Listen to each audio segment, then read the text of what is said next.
when you build yourself into a glass house because you're calling out all the things that other people do wrong, you put yourself in such a precarious situation where you can never make a mistake. Hi guys, and welcome back to another episode of Life Uncut. I'm Laura. And I'm producer Keisha, filling in for Britt while she's still in the celebrity jungle. I'm a celebrity, get me out of here jungle. It's a bit of a mouthful. She's in South Africa. Yeah. Still. Well, you know what? This week on Wednesday, that's when they're going to start turfing, yeeting people out of the jungle. So if you haven't yet voted, now is a good time to sign up and do the old votey votes for good old Brittany. Yeah, also about that, I'm sorry for the people that I accidentally lied to on Instagram stories. I posted something through the week being like, guys, it only takes 3 seconds to vote for Britt. Turns out if you're logged into the 10play account, it only takes 3 seconds, which is why I told you that's all it took. If you don't have an account, it's a little bit more of a process. I'm still livid about the fact you've got to reload it 10 times. So we were talking about this in the car, right? So you can vote 10 times, which they say on the show is because you can vote for multiple people. But I don't think who's voting for multiple people? Like, people don't do that. But Keisha had a theory and she was like, do you know why Channel 10 makes you vote for 10 times over? Because they want to advertise to you 10 times. Yeah. They want you to see the banner ads. It's because they can charge 10 times the amount to the people who have to pay for advertising on the website. It's not a conspiracy, guys. I'm pretty firm on this. And frankly, I would just appreciate if they were honest about it. If they came out and said, the reason we make you vote like this is because we need the coin, I'd be like, full respect. Cost of living crisis. They're like, please vote 10 times because our retargeting ads are not getting enough servicing. We need more hits. Anyway, speaking of which, please do vote for Brit 10 times. Yeah. I've been doing it every day. Did you see? Yeah, no, I already know the answer to this. So, okay, if you didn't see last night's episode, we're recording this Monday. It was Sunday night's ep. Sky Wheatley was in a coffin box covered in snakes and water. And it was the single most horrific thing I've ever seen on a TV show. And I've seen Saw. It was horrible. It was the stuff that nightmares are actually made out of. And part of me is so grateful that it wasn't Brit who had to do that. But then the other part of me was like, good for content. If only. If only. Well, I saw that bit of Brit with the bubble thing around her head that had the snakes crawling through it. Not enough snakes. There was only about 5. Sky had about 150. Really? It was a coffin full of snakes. Where do they even get them from? I don't know. The logistics of this show are so interesting to me. Like, do they just send people into the jungle to build all of these contraptions? Where do they get the snakes? Where do they get the things to eat?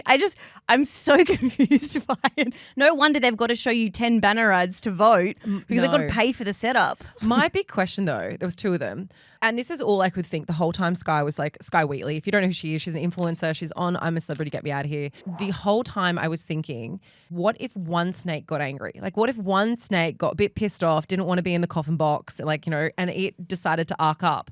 Do then all the snakes arc up? Are you then in a box full of snakes that are all like fighting and biting each other and then simultaneously biting you? Like, what happens in that environment? And I know it's not happened yet, but it seems like a very real possibility of something that could happen. And then it's like a domino effect. Yeah. Like, what do? Do they go in and pull her out? But then what happens to all the snakes?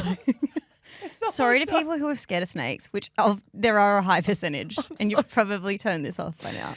Okay, but anyway, this is our obligatory push. Every time we get on this podcast, I'm saying, please go subscribe, 10 play. Keisha, keep gaslighting people into thinking it's only a couple of minutes. Just go and vote. If you do actually create a login account, it doesn't take long at all. So we need this every day, guys, because we need to keep Brit away for as long as possible. Actually, I feel a little bit guilty for kind of not mentioning this as much as what I think we should have. She's in there for Rise Up, which is a really, really wonderful charity. It essentially has a lot to do with helping women and families escape domestic violence situations. They're really great. Create incredible safe houses. I think that's one of the biggest things.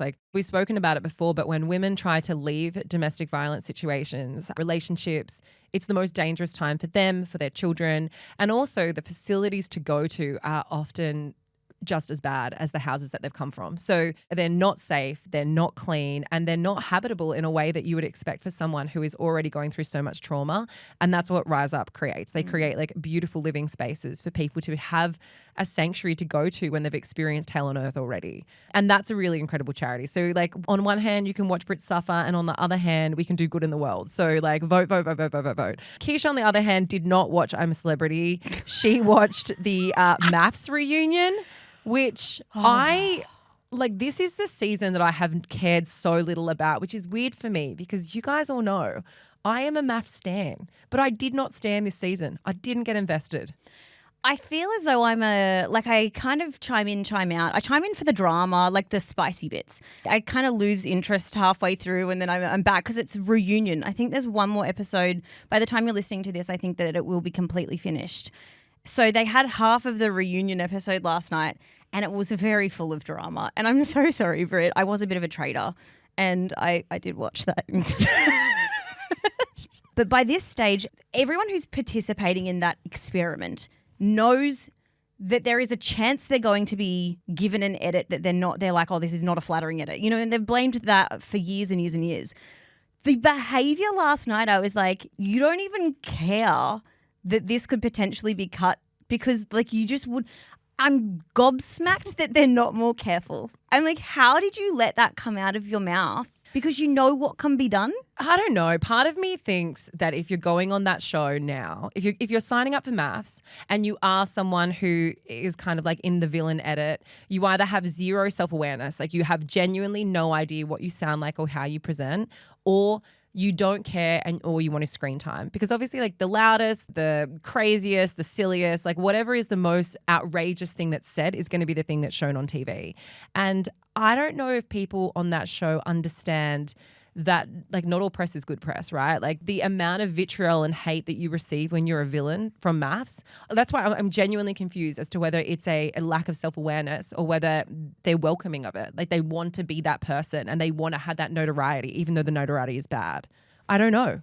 It was so baffling to me because the main thing that they kind of focused on was the fact that one of the contestants who made it to the end with his wife on the show, they went their separate ways because he had been texting one of the other brides during the experiment. They rock up hand in hand. And the way that they were speaking, her name's Ellie, she's like, I'm so happy, everything's so great. And it was almost as though they were surprised that the reception from the group was negative. I was like, so what way did you think this was going to go? And he's like not even subtle bragging, just like outright boasting about how good things are in comparison to how they were in front of the woman that he was with. I do not know how you could go into that environment. It's kind of like if, you know, a normal person was to have an ex that is still a part of the friendship group and they turn up to an event that's like an engagement party or someone's birthday party and they've got their new thing, whether a fling or a new relationship, and it's more than just rubbing salt in the wound. It's like, I'm so much happier now because you sucked in front of everybody. I disagree with this on the basis that I think we're made to think this from the mechanics of the show, right? Because obviously that the day that they're put together, you expect that they're in a relationship and they're committed. It's two fucking strangers who don't know each other, who didn't, like they did not. They were sleeping together. Oh, yeah. All right. Yeah. I mean, like I said, I didn't watch it. It wasn't like they were just friends. You know, they did sleep together. And I think they slept together like relatively close to when the whole texting thing came out. That's miserable. It's just so strange to me. Like I picture, even I think if you break up with someone and you go amicable, you know, you're like, oh, we're amicable. We can be around each other. I just wonder whether most people would act that way or whether they'd have more tact, you know, in a normal environment. Like, let's say you and Matt broke up and I had a birthday. Trust me, last night we had a fight. I thought we were going to. Fuck. Really? Yeah, we had a fight last night. I was like, cuddle me. And he was like, I don't want to cuddle you. And then I went to sleep with my back to him. Anyway, I had to wake up this morning and I was like, love me again. Do you sleep cuddled every night? No, just when I'm needy as fuck. And I've been away. I've been in Bali. And then I got home and he went away for work. So we've not seen each other for 7 days. Why didn't he want to cuddle you? Because you hadn't showered, had you? No, I did. I did something gross. I did all the prep. I was so ready for a cuddle. No. It was a cuddle. No, it wasn't even a cuddle. Okay. It was misrepresented as a cuddle though. No, it was because... And it's my fault. So like he'd come home. It was late in the afternoon that he got home. And then I had to get work done because I'd had the kids all day to get prepped for today's record. So he came home. I was then on my laptop till 10:30 working. And then we went to bed and I was like, give me a cuddle. And he was like, no, fuck you. You've been working again all night. And I've just gotten home. We've not seen each other for 7 days. So it was more around like a priority fight is what we had. He was taking a stand by laying down with his back towards you. Yeah, he took a laying down stand. So anyway, we had to make up this morning. Are you one of the, okay, so you did go to bed angry? Because I know a lot of people are like, never go to bed angry. And I'm like, oh, I wish I was like that, but my bitterness lasts longer. I'm not that good of a person. I can well and truly go to bed angry. I can't. And so I threw out a few barbs laying in bed with my back to him. I was like, oh, what are you going to just lay there with your elbows facing my head? Because he lays there like this. That's how he sleeps, with his fucking elbows like two little daggers pointing at me. And I was like, no. We are not going to sleep like this. You will cuddle me. So then he begrudgingly cuddled me. So I don't know if that counts. If you force someone to hug you. Worse. Yeah. So he was out of obligation. He guilt cuddled me. And he did it for like 2 minutes and then he rolled over and went to sleep. So I was still dirty this morning, but I had to get up and come here. So I called him in the car and I was like, can we stop fighting now? I hate fighting. Anyway, it's fine. I will go home tonight and we probably will have a special cuddle. And that's way too much information for everyone, but I'll tell you all about it on Wednesday when we come back to record. Anyway, look, I mean, we could talk about maths, which honestly, I wonder how they're going to. We haven't done much this year. Like this year of the season, we haven't spoken about it much at all. Well, we haven't spoken about it because I feel like it lost a little bit of its flame for me this season. And I have been so invested up until this point, and I don't know what it was. I don't know whether it was the casting or the repetition of the drama, that now I'm like, oh, it's the rinse and repeat thing. It's exactly what we saw happen with The Bachelor. They kind of found a formula that worked, then they rinse and repeated it every year. And that's kind of how I felt about this season of Maths. I was like, oh, who's going to be the cheating scandal? When's that coming? When's the misogynistic guy going to come in? And so I kind of feel as though it's now repeating the formula year on year. And for me, that's lost the spice. It's lost the thing that kind of made it almost like, I can't believe that this is happening, because of course now I can believe it's happening because it happens every fucking season. You know what I'm going to miss? In the Facebook group, in the Life Uncut discussion group, there is a thread for every episode. And so we all get in there and chat. And I feel really sorry for the people on different time zones to like the East Coast that's in daylight savings, because they have to get it hours later. But I really love chatting about it in real time with people on the Facebook group. And I'm like, oh my God, I can't believe that just happened. So I'm actually going to miss that. But speaking of the Facebook group, I put a post in there yesterday because it was one of the most relatable things. And some of the comments that have come off of the back of it, I am shook to my core that people exist in this world. This is the meme I posted. Booking flights on a phone is crazy. That is a laptop activity. My most millennial trait is big purchases must happen in big laptop screen.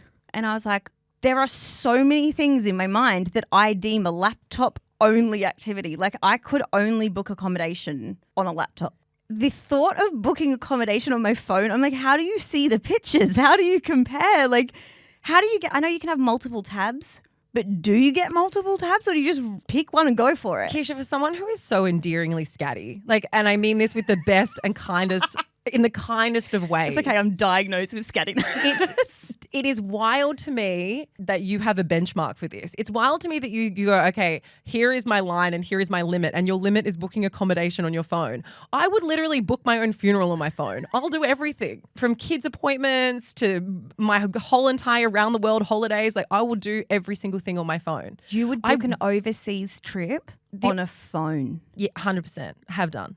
The only thing I can't do is I really can't navigate WeTransfer properly on the phone. I find it very annoying. So that's a laptop activity. But apart from that, everything phone. Phone is my computer. It's your portable computer, Keisha. I don't even know how people like you exist. But there were so many comments like this. Some of them said, I just booked an international flight on my phone. So much easier than my laptop. So much easier. How?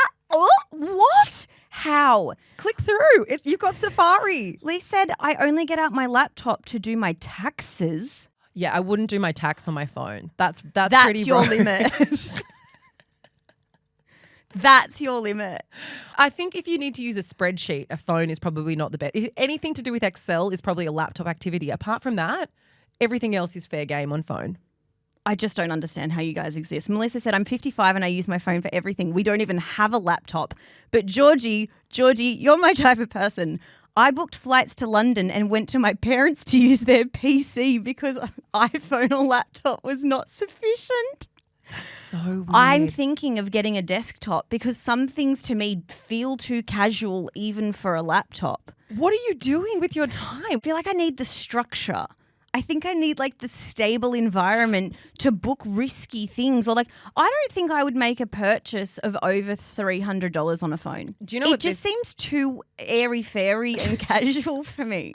I think that this is probably more a reflection of your lack of trust in yourself. That's what this comes down to. You're like, I know that I cannot be trusted with my phone, and the lack of reliability. The only thing about phone purchases sometimes is like you'll order something on online shopping or whatever, and you know that stupid shop app that like it's a plug-in for a lot of websites these days. It's too easy.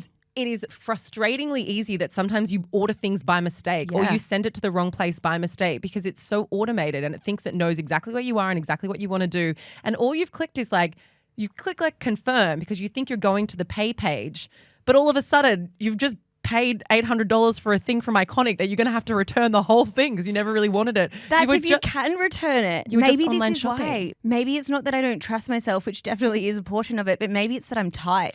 I'm too scared that I'm going to spend money when I don't want to. We experienced this recently. So Tony May, we had like an Easter egg hunt over Easter. It was very fun. Like people had to go online and find, it was like lots of codes, and it was very quick moving because you had to look for a code and then put a code in, but other people were hunting for them at the same time. The amount of people, we had one girl who placed an $1,800 order, $1,800, and she like messaged in a fit of fear. Do you know what? I bet she did it on a phone. That wouldn't have happened on a PC. A fit of fear. And she was like, I do not know how it managed to go through to purchase so quickly. She's like, but this was absolutely a mistake and I do need you to refund me or I will not be able to eat or pay for my rent this week. And I was like, girlfriend, I got your back. Here's the lesson. No one is spending $1,800 on a whim on costume jewelry. They're just not. Like, that's not a diamond. That was like 15 necklaces. Like, it was a wild. Post this meme to our Instagram socials because I would be so interested to know, like, is this the new wallet debate? Is this the new do you carry a wallet with you or not, which we talked about on Tuesday's episode last week or Thursday's episode last week? Is the booking big purchases on an iPhone versus laptop, is that the new millennial debate that we never knew existed? Well, this doesn't seem to be millennial. Melissa said she's 55. I think that this comes down to chaoticness. How chaotic are you as a person? But this doesn't make sense because you're equally as chaotic as me, whether you admit to it or not, and you're willy-nilly with your phone. Maybe it's tightness. Maybe it's whether you're stingy. Sometimes I'll think about purchasing something and now I've trained myself to be like, don't impulse it. Wait until tomorrow. And the amount of times I close that tab and I really pat myself on the back for it. But you know what? I close the tab on my fucking laptop, not on my phone. All right, guys, a little bit of a change of gears for this one because we wanted to talk about something that happened last week that's been circulating in the media over the last couple of days, and there's been a lot of chitter-chatter online about this. Now, on Wednesday last week in Sydney, there was a feminist conference that was held by Clementine Ford, Antoinette Lattouf, and also Yumi Stynes, all of which are three very prominent figures within the feminist space. And so they held a seminar. It was a free speaking event, so nobody had to pay any money to go to it. It was sold out, however, because obviously if you hear the opportunity of going and seeing three of your idols talk about issues that you're really passionate about, you would want to attend and you would make a true effort on a weeknight to go and see it. So the way that this seminar was described is that it also was going to have a special guest on the night. That special guest is someone who you might be familiar with. It's the Inspired Unemployed. So Jack Steele, he's one half of the Inspired Unemployed. They have 2 million followers on Instagram. They make very silly skit videos, a lot of them around like being like a tradie, but they also make stupid skit videos around the stereotypes between men and women. They've done a lot of like girls at dinner type skit videos. But overall, their content is very lighthearted. It's quite funny. Whether it's your cup of tea or not, it's supposed to be comedy. But it is taking the piss. Absolutely taking the piss. Now, the other thing is that they actually have a TV show. It's called Impractical Jokers. If you haven't seen the TV show, the mechanic of it is that one of them goes into a situation or a venue and they get fed lines by the other person who is backstage. And so the people who are on the receiving end of it, and in this case, at this feminist seminar, it was the audience.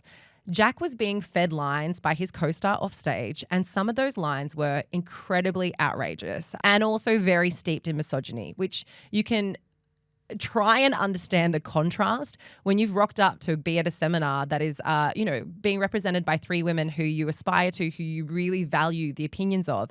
And then you have a man on stage who is saying some outrageously misogynistic things along this panel. I think a lot of the people in the audience were thinking, what the fuck is going on? And why have we given this man a microphone? Now, some of the comments were things like, I think chicks dig consent.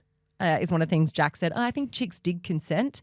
I really like girl writers, which is obviously very minimizing because all of the women on stage are authors. Also, I guess like overarchingly, it was this real jarring perspective of incredibly misogynistic male on stage opposing these very intelligent women. And this kind of unfolded over the space of 50 minutes. So people in the audience were becoming more irate and more, I guess, confused by what was happening.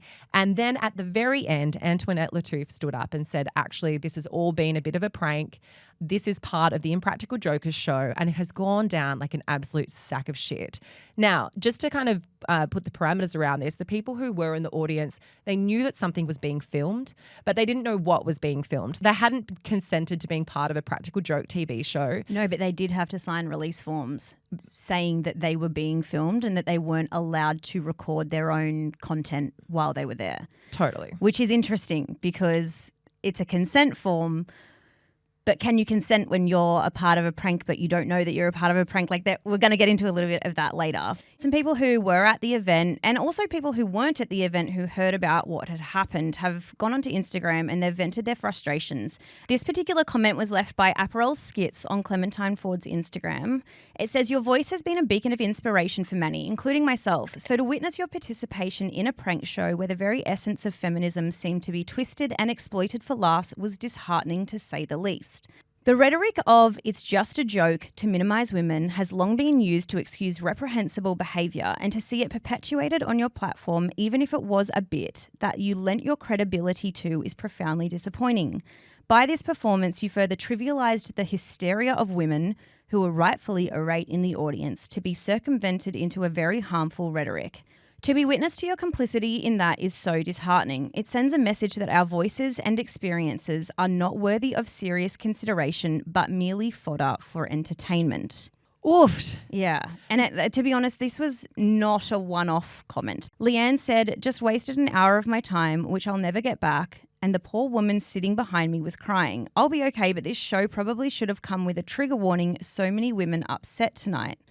Another post that was made by Definitely Maybelline tagged the 3 women, so Clementine, Yumi and Antoinette, and said, I really love your work, I really do, but this is beyond disappointing when you preach feminism and platform these losers. Like talk about fourth wave feminism, this night truly set us back. Please do better. Now, I think it's really important to state none of the women have come out and spoken about the event. There has not been any real clarity around whether they were complicit in it or they knew exactly what was going on. There's been several news articles that have reported that it was organised, as in like the 3 participating women knew that this was the prank show and that the only people who was supposed to be the butt of the joke was supposed to be Jack Steele. But obviously the audience who were involved, they're the ones that felt like the butt of the joke.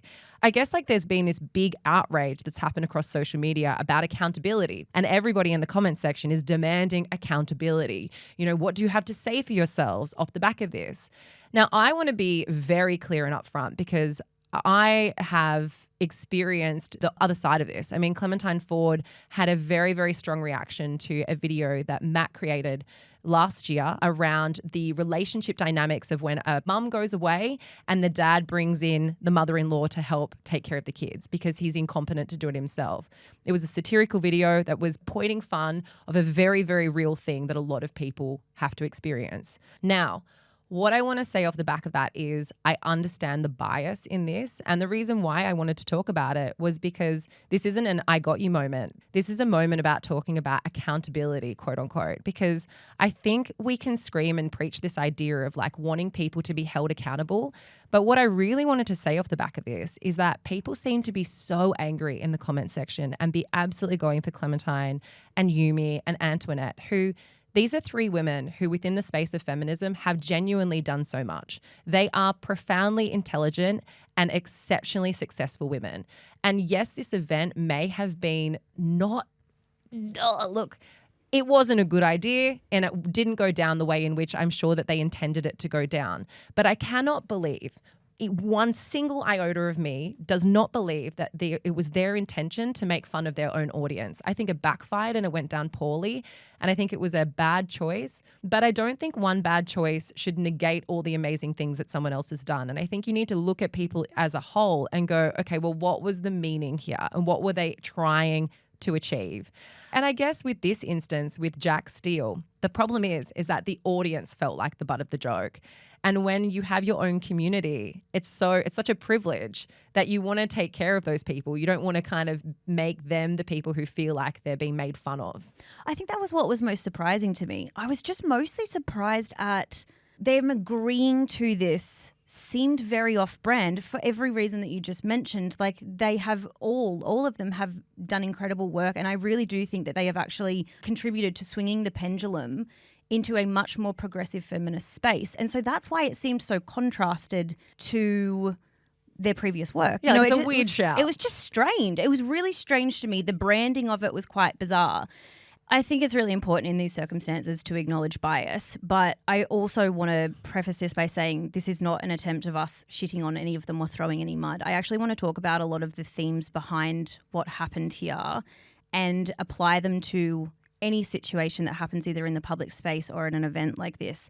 And something else that I think is really interesting is the whole trope of, but it's just a joke. In that particular scenario that you were talking about with Matt, the video that he made was a joke. It was poking fun at how pathetic men look when they don't do domestic labour and they don't contribute, which in that instance, he was the joke. And I said at the time that the reason he could make that joke is because of how not true the stereotype is within his own relationship. But people did. They came and they commented on the video, and a lot of what Clementine was saying at the time was like, it might be a joke to you, but it's not a joke to us because this actually does exist in people's lives, and this exists very much so in traditional households. So don't make a joke of it because it's not a joke. It's very real for some people.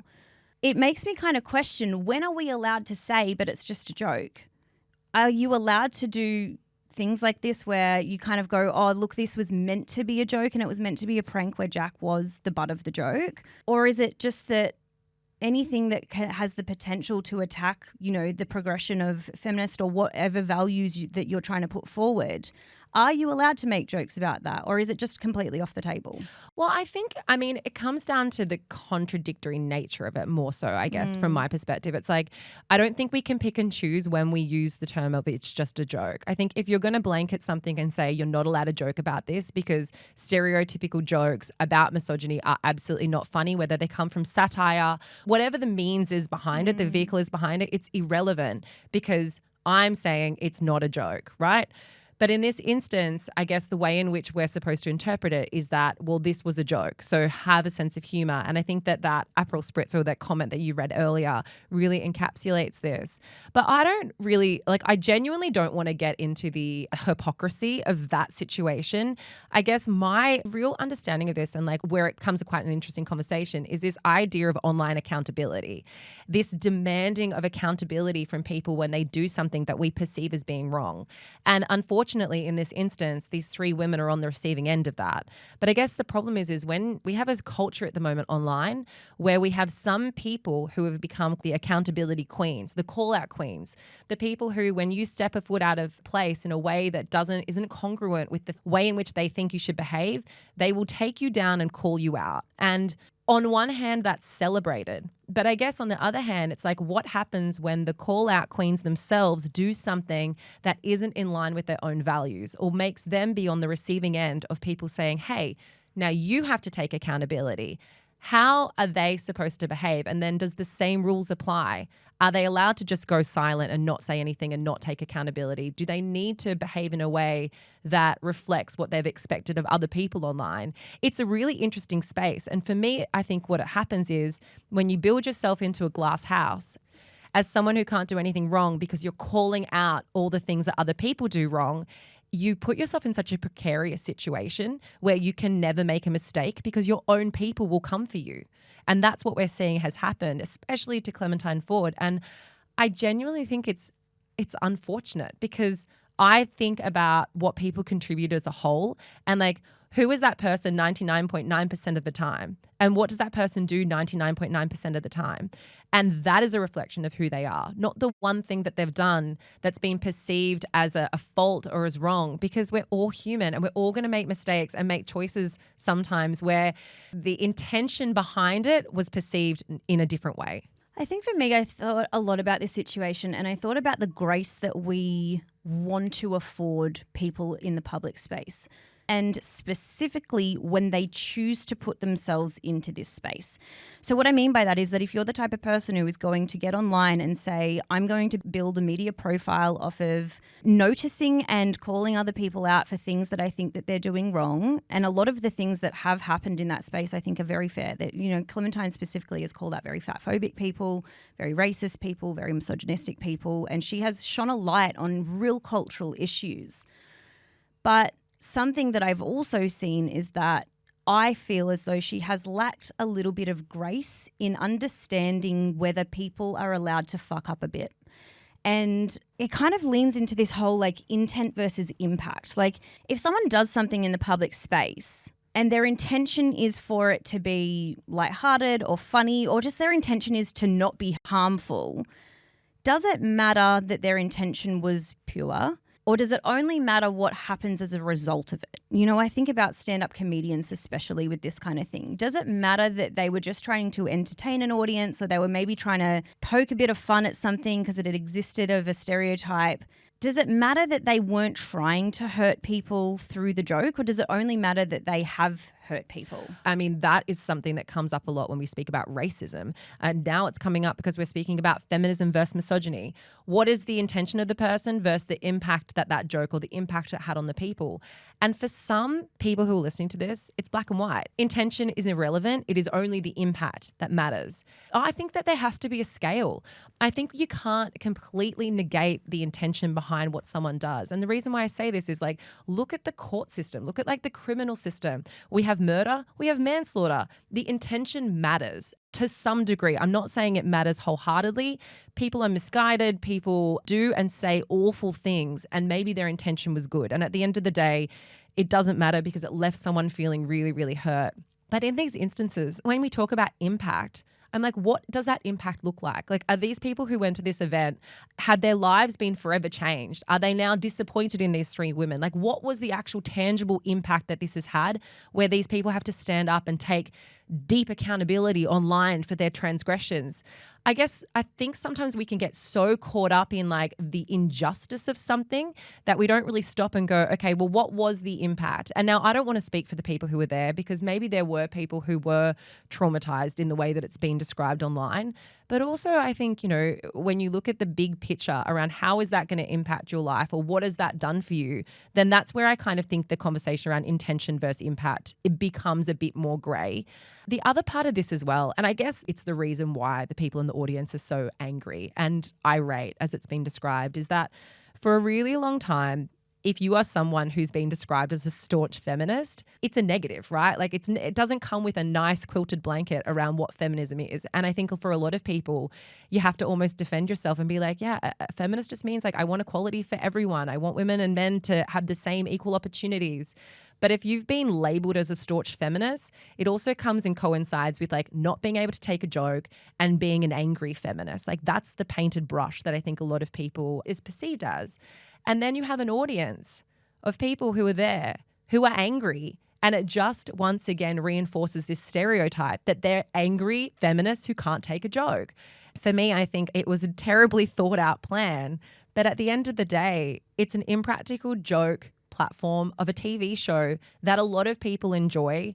And now we're having a bigger, greater conversation around feminism. So what was the impact? What happened at the end of the day? And have people been irreversibly harmed by that event? So I guess like how much accountability needs to be taken? Or should we just sometimes take a step back and take a breath and stop yelling at people online all the time? Some people I think are worthy of completely being cancelled because what they've done is fucked, you know? But other people I think, oh, you know what, they kind of stepped out of line here and they probably regret it. And I'm hoping that they learn from this. And I'm the type of person who I want to believe that people have the ability and the opportunity to learn from those circumstances. in order for them to do that, I do often think that they have to take accountability for the things that they have done wrong. And in the public space, that can be in the form of like acknowledgement, a form of apology, some type of, you know what, guys, you're right, and I got this a little wrong. And that can happen a lot more easily when it's call in rather than call out culture. And we get messages like this often to Life Uncut. I'm not going to sit here and pretend like we've never got a message saying, hey, you guys kind of got this slightly off the mark. Oh, we've had worse than that. And that's, it's all part of speaking publicly. No one is ever going to say things and do things 100% of the time. But it's not possible. Yeah, I really appreciate when people send us messages and say, hey, just wanted to let you know, like, this is a different perspective and don't use these words and here are the reasons, etc. We had one recently, actually, and it was really, it was a good moment to take stock. We had a joke off the back of Easter, and I can't even remember exactly what the joke was, but it was a joke about something to do with Jesus, which didn't go down very well. And look, let me say, somebody wrote into us and they were from Christian community and they said, look, I just want to point out that had you made this joke about any other religion, it would have gone down terribly, but seems like it's okay. And Christianity is an okay space for people to make jokes about. There's definitely a debate around what isn't off limits when it comes to making jokes, but I appreciated the way in which it was approached. It was a call in. It was a, hey, this has made me feel this way, rather than it being like, we need to cancel you now. And interestingly, when I first read the message, my natural reaction was like, oh, but here are my reasons and here is why I thought it was okay. And, blah. And then I took a bit of a second and I went, no, you know what? You're right. You're right. I wouldn't have done that. And I will acknowledge that. And I will say to you that you are correct. And I'll take it into consideration next time. And that's a grace that we were afforded in that moment that I don't personally feel as though Clementine often gives other people. And that's why I feel slightly different about this situation, because I have found that she really requests and demands accountability from people online. And yet, in this particular circumstance, it seems as though she's not living up to the own standards of which she has created for other people. If you are the person who kind of instigates that type of behavior, do you then have to be radically accountable yourself? Yes. I think so. And that's the problem. I think that there's the irony in this. And that's why I think people are outraged, probably more so than what they would be normally, because you can't be the accountability queen and call people out online without taking accountability yourself. And I think that that's why when we look at social media, unfortunately, Clementine has copped it more than Antoinette or more than Yumi Stynes because of the nature of which she operates online. And like, don't get me wrong, like I really, like I said, I don't want this to be in any way mudslinging. And I say that deeply from the fact that I appreciate so much of what has been contributed to the feminist discourse. Like, I do think between these three women, they have done way more than they have ever done negative. The conversations that Yumi has brought around consent was so undermined on that stage. She's written an incredible book for kids, and it was very polarizing at the time, but it was all around teaching sexual education, which is something that we so deeply lacked as kids. And she's created a book which, you're supposed to sit down with your children and show them the age-appropriate parts of that book. And then you have a guy on stage at this function talking about, oh yeah, chicks dig consent, ha ha ha. I understand why people were angry, and I understand why people just want to have some sort of like acknowledgement that they were hard done by, that they gave up their time, their energy, their adoration, their love, their respect for these people only to be tricked at the bottom of it. But I also think that there's more that comes into play when it comes to this idea of accountability online. Like, you need to be accountable, you need to say sorry. And I genuinely think, and I've learned this from my time, working within the media, sorry is never enough. You can't, there is no amount of sorry that makes other people who are already angry online turn around and say, do you know what? She is sorry and she didn't mean that. And she actually is a good person and she's done all these other great things. It's so black and white online and it's so vicious that often it is better to say nothing. And that's what, for me, I will take on the personal accountability. I will learn from the mistakes that I've made, but I'm not going to publicly, unless I've done something deeply, deeply, deeply shameful that I hugely regret, which in moments like that, I have publicly said, I'm so sorry, because I was like, I don't care the ramifications of this. It has deeply hurt me. But in the instances where I'm like, I need to explain myself because I'm being misrepresented, there's more layers to this story. And then I'm going to get into the nitty gritty of like, well, this happened and this person said this and then I said this. If you need to get to that granular level of explaining yourself in order to take accountability, then all you're doing is opening yourself up to put more gas on the fire. You're actually creating more fodder for news articles to write more articles about. And I'll never forget Mia Friedman. She's been like a real mentor to us over the years. And anytime we've had like a bit of a shit fight happen within the media, Mia Friedman has been the first person to slide into our DMs and offer advice because it's something that she's lived through so many times in her career.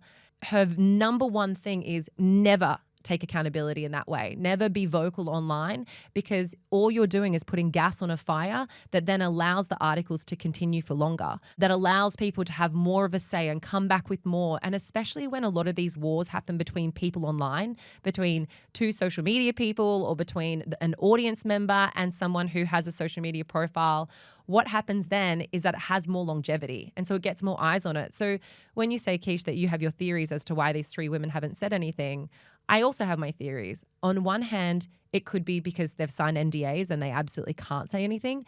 But on the other hand, it's because the more they talk about it, the more accountability that they take, the more eyes are going to be on this topic and the more that people are going to talk about it, which at the end of the day, no one wants these things to continue.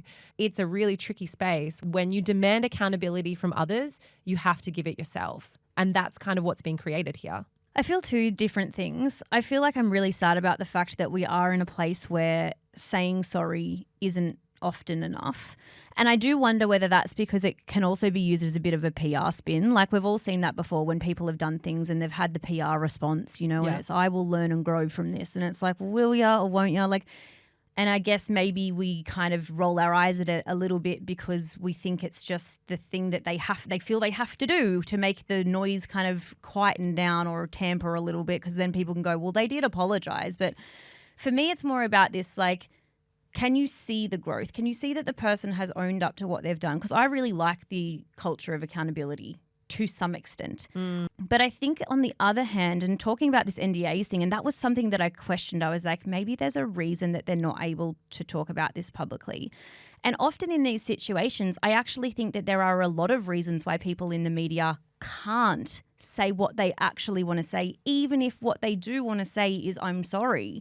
And that can be because they work for certain organisations. It can be because they've got to fall into line a little bit because they're worried about losing their job. They're worried about losing contracts. Like, there are many reasons of which I go, that's like, it sucks that you realise what you've done wrong. You want to say sorry for it, but you feel as though you can't because you're at risk of something else. And that may well be the case for these three women. I mean, we just do not know. We don't know why they haven't wanted to or they haven't chosen to address it. And it could be for a reason that they could get sued. But also when you say, like, a lot of these apologies look like PR stunts that people do when they're in these throes of something that's controversial, the PR stunted reply is often a byproduct of having an NDA or a byproduct of working within an organization. It is a public relations press release. It's not coming from the person and in the way that they want to say sorry. But there's a greater thing at risk here, and that could be their career or their job or their employment. And, you know, I think it would be so nice if we could be also altruistic that nobody, when they've put the foot out of wrong, that they would just say, you know what, fuck it, fuck the man, and I'm going to say exactly what I want to say. But at the end of the day, people have jobs, they have mouths to feed, they have employments, and I think that there's so many more layers to it. And I think it's really interesting saying that because certain social commentators demand responses from these people. When they've stepped out of line, they go, why have you not said anything online? Why are you not coming to the table with an apology or an acknowledgement of what has happened? So I kind of just go, like, when you're the type of person who commentates online and demands accountability from other people, you haven't given much grace for the reasons either why they aren't able to or they're choosing not to. Then do you get to flip the script when you're the one who either is choosing not to or can't apologise? You would yell at yourself. Like... a part of me is a bit nervous to talk about this because it kind of puts you in the firing line of criticism. And I know it would not take someone long to go back through something I've said online, something I've done, something I've posted and be like, you're a bad person because you did this. Yeah. And it makes me a bit fearful. But in a way, I'm kind of like, if we don't talk about this thing, how are we going to, as a culture, put down the weapons a little bit and allow people to fuck up in the public space and allow them to grow from it. I guess like from my personal opinion on this, and obviously like I've said it multiple times, like I have a bias here, and it's not just a bias because of a online spat that happened with Clementine Ford. That's not where the bias comes from. The bias comes from being someone who's in the public space who's made mistakes. Like in no way and on no planet do I think that these three women have been cancelled for this. Like not even remotely. I think that there has been a big and adverse reaction to it, and I don't think it's so much about cancellation as what it is about the conversation of accountability online. But I do come back to thinking that accountability is such an abstract concept when it comes to the online social media space, because it is never good enough for everyone. No one is happy. People still want more from you. You either didn't apologize well enough, you need to apologize in a different way, you've disappointed people and you're not the person that they thought you were.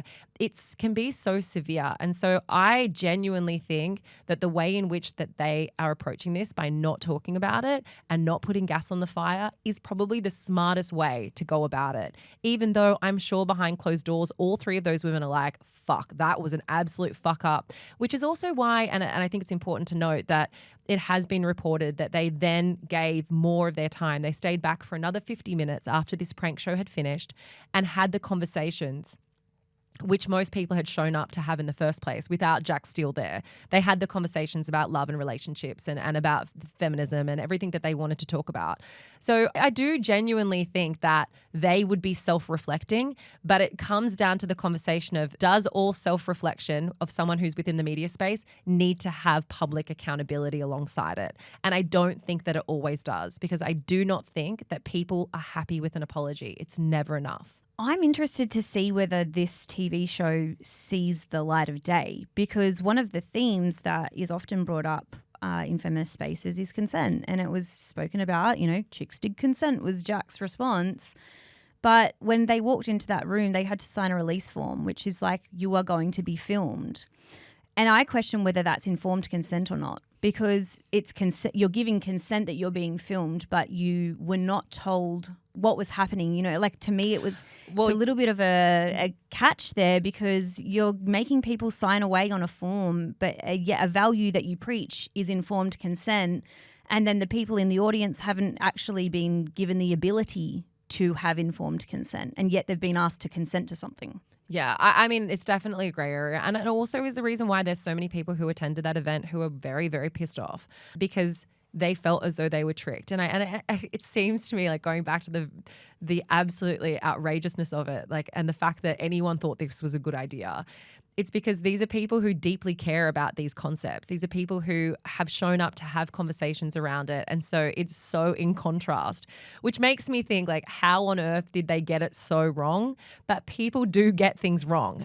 I think it would have been a very different conversation if they had been told, just so you guys know, there is going to be a satirical element to this. There's going to be a prank conducted. But you wouldn't have had the responses from the audience. The reason why this prank show is going to work is because you need people to be outraged. You need people to be like, oh my God, how the fuck is this man saying this? That's where the dynamic of power flips. It's no longer about Jack being embarrassed. It's about the angry feminists in the crowd, which once again stereotypes a group of people in a way in which is absolutely like reductive and doesn't help the conversation. Yeah, and you feel minimized because like your time's been wasted and you feel as though you've turned up for something that you haven't actually, you kind of feel like you're the joke in that space. Yeah, I don't know. I think that I think a lot of things about this, and I think the vitriol against these three women is pretty harsh.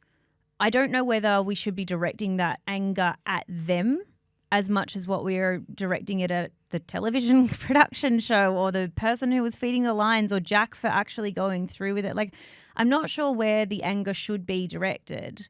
I just think that there is a lot of disappointment because it seems so disconnected from what these three women have done in this space. And like, as you've said, Laura, they've all done fucking phenomenal things. They have pushed the pendulum in ways. They have had online debates and interviews and arguments with people that I don't think I've got the emotional capacity to put up with the backlash from their, the opposing person's audience. Like some of it I've looked at and I'm like, I so wholeheartedly agree with you and thank you for fighting that fight because fuck, I couldn't do it. Like, I would normally say in that situation, why are we directing our anger at the women in the room and not at the men? And the reason why I think that this is a different case and why I think that there has to be some accountability across the board is because it was the 3 women in the room who invited their audience to be participants in something that they weren't aware of what they were participating in. And so it's their job to protect the people who have subscribed to their content and who love them the most. It's almost as though, like, imagine if we did a Life Uncut show and people came and then we were like, haha, like this was on you kind of thing. But we went against all the values in which we've always preached. Like, it doesn't make sense. And so that's why it's so enormously backfired. It's like you took the most devout people and you tricked them. Of course they're going to be angry. I think I sat on this yesterday and I thought about all of the different components to this, and I think that's why maybe this conversation has kind of taken a few different turns, because there are so many different aspects to it, and I don't necessarily feel like this is the exact point that I want to make about this particular thing. I think for me it was more a conversation of like, what do I want to learn from this? And there are a couple of things that I kind of ended up landing on, and one of them is that if you're going to be an advice giver and put yourself in that position, and you're going to hold other people to really high standards, you have to live up to them. You have to kind of operate in the exact same way that you are expecting other people to. And that can be a lot of pressure. Like, that's a hard thing to do. And so that's why I feel as though as a person, I want to be the type of human who gives other people grace, because I expect that I'm going to be given grace at certain times when I fuck up. And I think for me, it's more like examining the idea of accountability culture and like what that looks like, how we demand it of people, and also like where is the space for personal growth? Because I think we see it play out a lot online, and we see people get really angry about something. But ultimately, I think we can look at people in silos based on one thing that they've done versus what they've contributed as a whole. And I don't think that that's a healthy way. I think it minimizes all of the incredible achievements, all of the incredible contribution that people make to the fields they work in if we hold them to the standard of their one mistake. All right, it is time for our Accidentally Unfiltered, your most embarrassing stories. If you have one, please send them to us in the DMs. And when I read this one yesterday, it's fucking great. I love this one. Okay. My younger brother was living alone, but in the same city as me, and was having some health complications, including having regular seizures. That's not the funny part. That's awful. My sister and I were in the thick of taking him to the hospital appointments and to doctor's appointments, including both of us having to take time off work. The doctor recommended he download an app for his smartwatch to track his seizures, which will also notify his emergency contacts, which was us.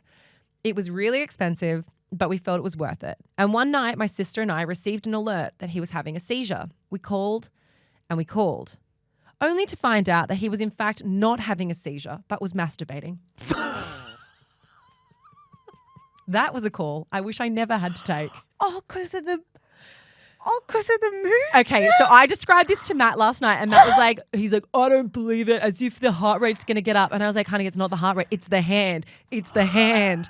Like, it's the action of the arm. Jackrabbiting himself. He was hammering. And no wonder he didn't take your calls. He was probably like, fuck off. He was having a euphoric moment. He was probably calling watching something, and you probably kept on. You know when it pops down and it turns the volume off? But you would think, like, if you're wearing a specific seizure watch app thing that, like, it tracks vigorous movements, you would think, might put the watch on the other hand. Non-dominant hand for that one. Yeah. It's my left hand. My non-working hand. I'm surprised he was able to keep going when his sisters kept on calling, like as if nothing's going to kill your boner more than that. Maybe, yeah, because imagine, so he's doing the jackhammering and then he's getting alerts the whole time from his sisters calling and calling and calling, and that's what he's looking down at. That got weird. Sorry. That got Freudian. Took it there. Guys, if you do have an Accidentally Unfiltered, please slide into the DMs at Life Uncut Podcast on Instagram. Just send it to us, and we love them. It's our favourite part. I love that story. That really took some turns because I didn't see it going there. It was deep when and dark. When you first started saying that, I was like, this is not funny, Laura. This is awful. This poor person. Some things we can joke about. It's just a joke, guys. It's just a joke. Ansel!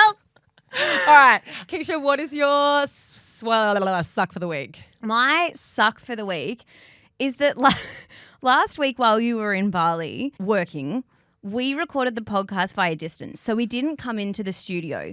And I really, really, really love our flexible work environments because we go to the studio 2 days a week to record the podcast.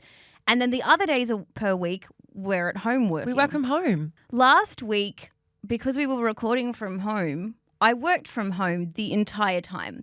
And this is a little bit of a personal, like I need to work on this for myself because sometimes I can get into these real hyperfixation bubbles where I'm like, okay, I'm going to stay at home and I'm going to get all of this work done. And I've like got this list that I literally have a piece of paper with a pen and that I write the list of things that I've got to get done.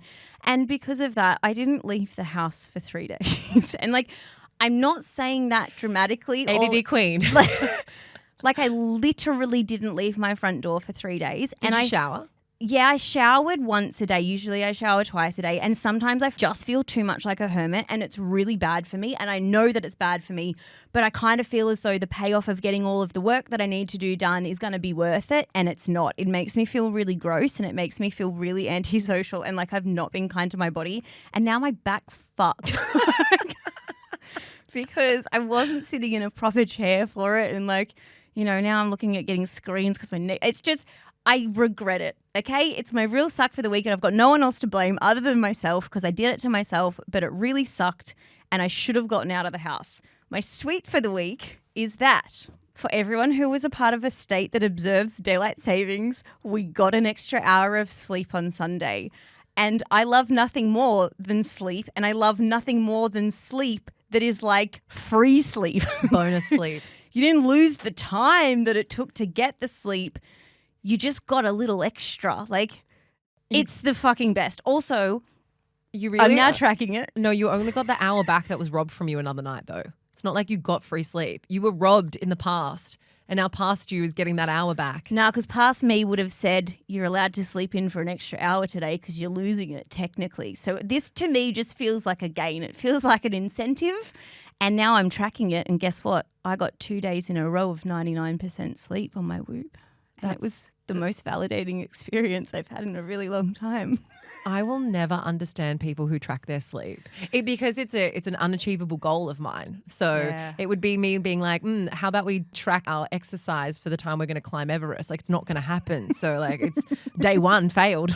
You know, it's just not going to happen in my life. I mean, the counter of that is that I got a 62% this morning and I was like, oh, I just started my week off so bad. Oh my God. Got to make up for so it. my suck, well, I mean, my suck for the week, it could be sleep related, but I'm going to spare you all. Everyone loves talking about sleep. How dare you? Well, it's actually so dumb, but my suck for the week is obviously went to Bali, had to do a week of work over there. And like on one hand, I love it. And on one hand, I hate it because when we go over there, we don't really stay in we don't stay in the nice parts. We're not going to Potato Head. We're not having a nice time. We're going to factories. We're working pretty much the whole time.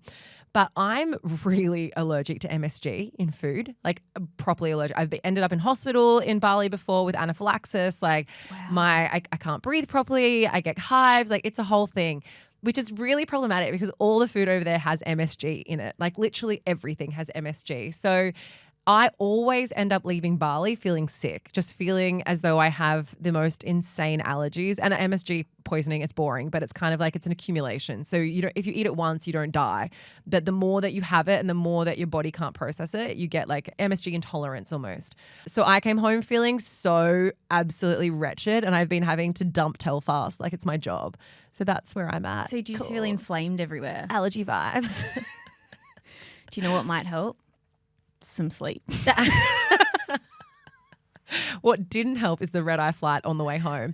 And my sweet for the week is actually our episode that's coming out tomorrow. So, and I'm using this as a bit of a double plug, but genuinely I'm so, so excited about it. So it was a Vibe and Unsubscribe. So my Vibe on Ask Uncut a few weeks ago was Naiad. It is the true story of Diana Naiad. She was the first woman at 64 years old to set the record of swimming from Cuba to Florida. It was an incredible achievement, but also the movie that was made around her was just like and I'm not someone who's into sports stuff, but I was so into this movie. It is beautiful. It was Oscar nominated. And then I got really into her story and I sort of said on the podcast that it would be my number one goal this year would be to get her on to do an interview with her. And then it just so happened that we reached out And she said yes. And we had the pure joy of interviewing her the other week, just before I went to Bali. And that episode is coming out tomorrow. So she's incredible. She completely redefines the limits that we put on ourselves in terms of age. She is such a motivating speaker in the way that she talks about life and she talks about achievements. And she's also just super grounded. Like, she was amazing. And she's in her 70s now, but just an incredible woman. She's one of the most unique people I've ever spoken to. Yeah. She's so unapologetically her. And also something else that I love is that the behind the scenes, you know, it's a massive part of the film and a massive part of her story is this beautiful friendship that she has had with a woman named Bonnie over the course of, I think it's nearly 45 years. 45 years! Of friendship. And a bit of behind the scenes for you guys. Bonnie must still work for Diana, or they're just really good friends who they help each other out, because when I was sending over the details of like, this is the link that you will record with us on, I was emailing Bonnie. It's just so special, and something that I really loved that she brought up in the chat was the fact that we just don't have very many films that herald female friendship. And I kind of went away and I thought about it and I was like, wow, you're right. Like, I can't think of the last movie that I watched that was specifically about that. And yeah, the story is incredible. She's incredible. It's going to be an awesome episode. I really hope you guys love it. But this is my reminder to you. So if you haven't gone and seen it yet and you've got nothing to do tonight, go home, put Nayad on and watch it. It's a brilliant, brilliant film, but it'll also give you a bit of the backstory on her. Even though we cover it in the episode, I think you'll get so much more out of it if you've actually seen the film as well. That is it from us, guys. A little reminder, go vote for our Queen of the Jungle. 10 times, go give them the ad revenue. Fucking get the bed threads, retargeting ads and just vote. And then also, if you have an Ask Uncut or you have an Accidentally Unfiltered, slide on into the DMs at Life Uncut Podcast and you can watch it all on the YouTube. Life Uncut on YouTube. We've got all of the videos going up now. So yeah, join us and you know the drill. Tell your mum, tell your dad, tell your dog, tell your friends and share the love because we love love!